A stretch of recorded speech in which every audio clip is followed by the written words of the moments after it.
செய்தி.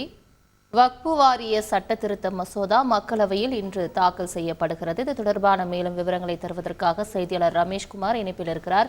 ரமேஷ்குமார், வணக்கம். தற்பொழுது வகுப்பு வாரிய சட்ட திருத்த மசோதா மக்களவையில் இன்று தாக்கல் செய்யப்படுகிறது. இந்த மசோதா மீதுள்ள சிறப்பு அம்சங்கள் என்ன? அது தொடர்பான முழு விவரங்களை சொல்லுங்க.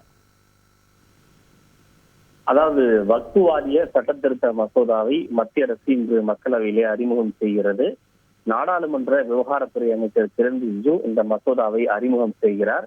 ஏற்கனவே காங்கிரஸ் ஆட்சி காலத்தில் கடந்த 2014ஆம் ஆண்டு ஒரு வக்பு வாரிய சட்ட திருத்த மசோதா கொண்டு வரப்பட்டது. அதனை திரும்ப பெற்றுக்கொண்டு இந்த புதிய சட்ட திருத்த மசோதாவை அவர் மக்களவையிலே அறிமுகம் செய்கிறார்.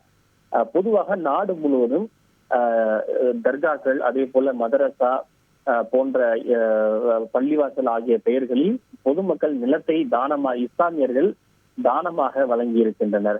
இந்த சொத்துக்கள் தான் வக்பு சொத்துக்கள் என்று அழைக்கப்படுகின்றன. இந்த வக்பு சொத்துக்களை பராமரிப்பதற்காக மாநிலங்கள் அனைத்திலும் வக்பு வாரியங்கள் என்பது ஏற்படுத்தப்பட்டிருக்கிறது. குறிப்பாக இந்த வக்பு வாரிய மசோதா என்பது, வக்பு வாரிய சட்டம் என்பது முதலில் 1954ஆம் ஆண்டு உருவாக்கப்பட்டது. அதன் பிறகு 1958ஆம் ஆண்டு அனைத்து மாநிலங்களிலும் வக்பு வாரியங்கள் என்பது ஏற்படுத்தப்பட்டது. இந்த சட்டம் என்பது கடந்த 1995ஆம் ஆண்டு ஏற்கனவே காங்கிரஸ் ஆட்சி காலத்தில் திருத்தப்பட்டு வக்பு வாரியங்களுக்கு கூடுதல் அதிகாரங்கள் என்பது கொடுக்கப்பட்டது. இந்த நிலையில் தான் இதில் பல்வேறு விதமான முறைகேடுகள் நடக்கிறது, குற்றச்சாட்டுகள் வருகிறது.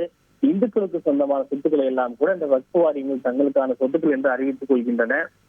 பிற மதத்தவருக்கு இந்த வக்பு வாரியங்களில் எந்த விதமான பிரதிநிதித்துவமும் இல்லை என்று பல்வேறு குற்றச்சாட்டுகள் எழுந்த சூழ்நிலையில் தான் ஏற்கனவே உள்ள வக்பு வாரிய சட்டத்தில் திருத்தங்களை கொண்டு வந்து தற்போதைய புதிய வக்பு வாரிய மசோதா என்பதை மத்திய அரசு கொண்டு வந்திருக்கிறது.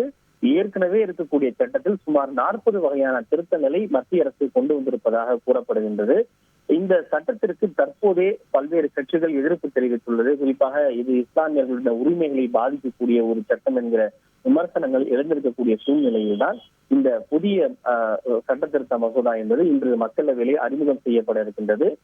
குறிப்பாக வக்பு வாரிய சொத்துக்களை பராமரிப்பது தொடர்பான அந்த விவகாரத்தில் வக்பு வாரியத்தினுடைய அதிகாரங்களை குறைப்பது, அந்த வாரியத்தில் பிற மதத்தவருக்கும் பிரதிநிதித்துவம் வழங்குவது, அதே போல வக்பு வாரிய சொத்து என்று அறிவிப்பதில் மாவட்ட ஆட்சியரை கொண்ட குழுதான் ஒரு சொத்தை வக்பு வாரிய சொத்து என்று அறிவிக்க முடியும் உள்ளிட்ட பல்வேறு விதமான திருத்தங்கள் கொண்டதாக இந்த சட்ட திருத்த மசோதா கொண்டு வரப்பட்டுள்ளது.